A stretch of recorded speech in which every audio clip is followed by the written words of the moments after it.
witness Allah, who Allah is, and accept His mercy, we have to accept His messenger Muhammad. And Allah says of Muhammad that he is Rahmatul Alameen, a mercy to all the worlds.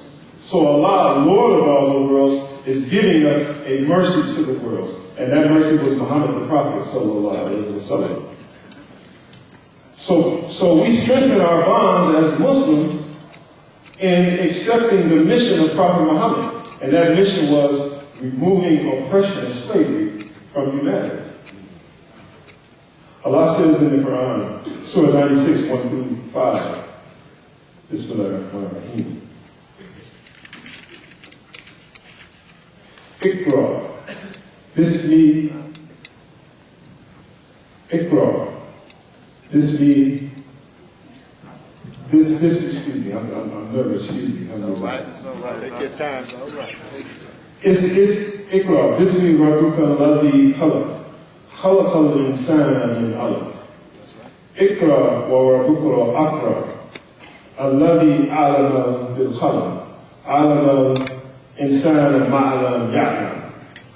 So Allah says in the Quran, read, proclaim in the name of thy Lord and cherisher who created you. Created man out of a mere clot of congealed blood.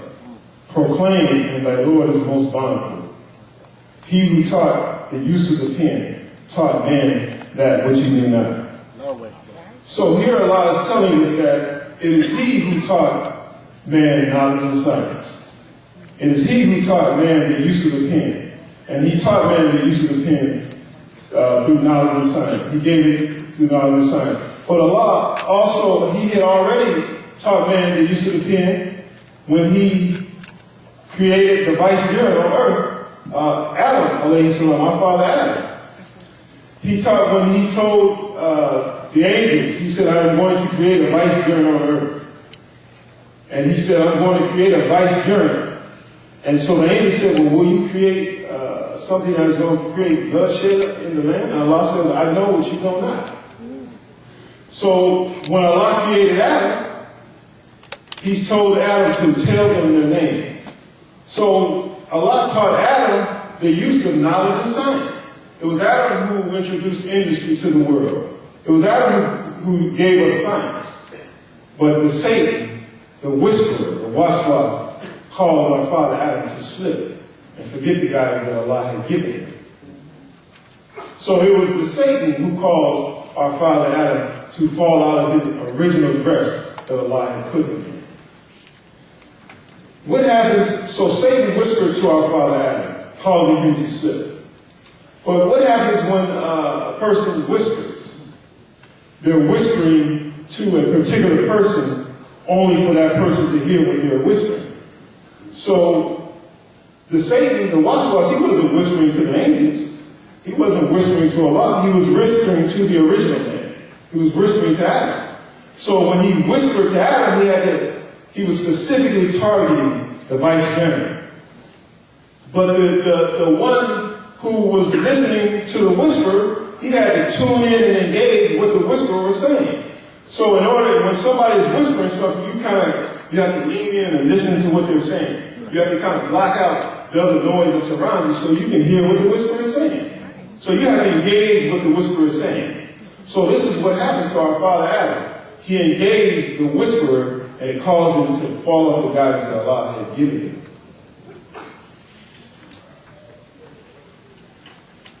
Satan introduced a new language to mankind, causing him to forget the knowledge Allah had given him.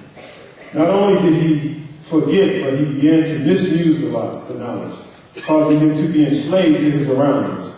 But Allah says, for those who turn him to guidance, they will continue to be guided. So man fell so low in his thinking and in his behavior, he became like a caveman.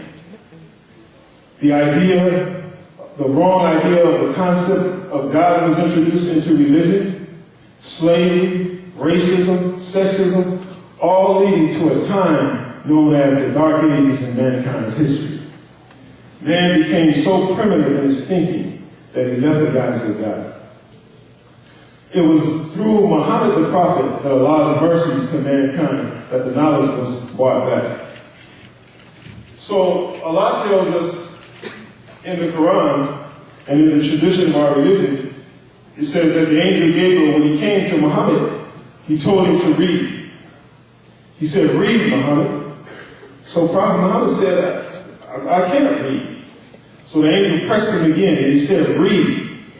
So Prophet Muhammad said, read what? So the angel pressed him again and he said, read. And Prophet Muhammad began to read.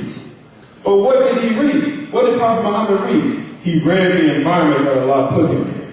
He read the nature and he began to engage the nature that Allah put him in, and the nature began to teach him.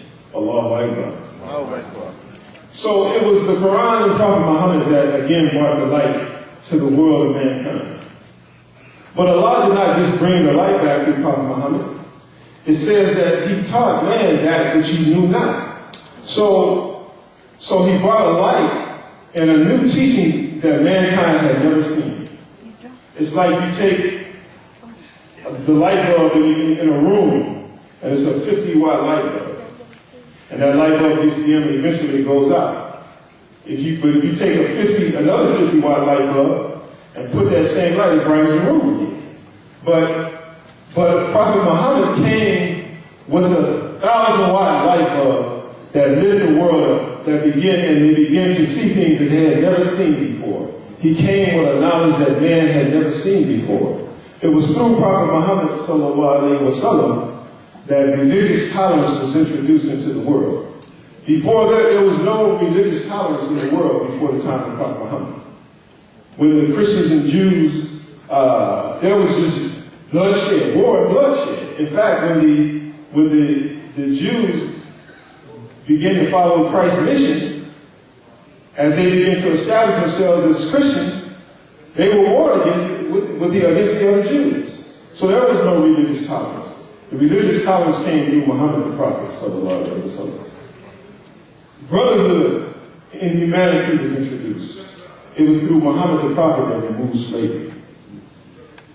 New sciences, history, geography, public markets, libraries were introduced. As the Muslims and Islam, with this new message, began to spread all over the world, enlightenment came into the world. The Moors, the African Moors, who were Africans, went into Europe and Spain, and they began to pave the roads, lighten the streets, new plumbing systems, new air conditioning systems. All these things were introduced from the Muslims. And like the Imam said earlier, our youth are failing in science. But they don't know that it was the Muslims and the Moors who introduced new sciences to the world through Prophet Muhammad sallallahu alaihi wasallam. But what happened to the Muslims? What happened to the Moors? They went from being Muslims to different schools of thought. Maliki school, Shia, Hanafi, Shafi. This is what happened to the Moors. They began to fight amongst each other. And they left out the guys that Allah left them. And they left the example of Prophet Muhammad.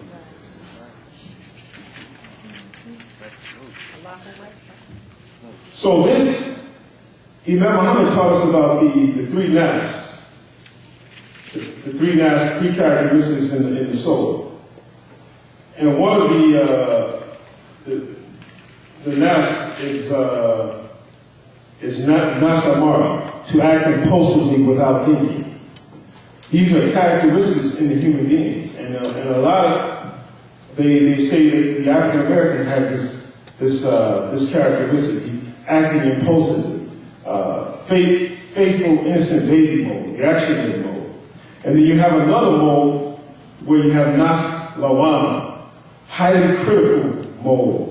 It's a mode. It's so highly critical in its thinking, and everything has to measure to their reasoning. After enlightenment came, they were intolerant to the thoughts and the levels of the elite. They saw themselves as bigger than the average human being. They saw themselves as divine. From this thinking, the cave mentality was developed. This This KD mentality introduced a new language and a new system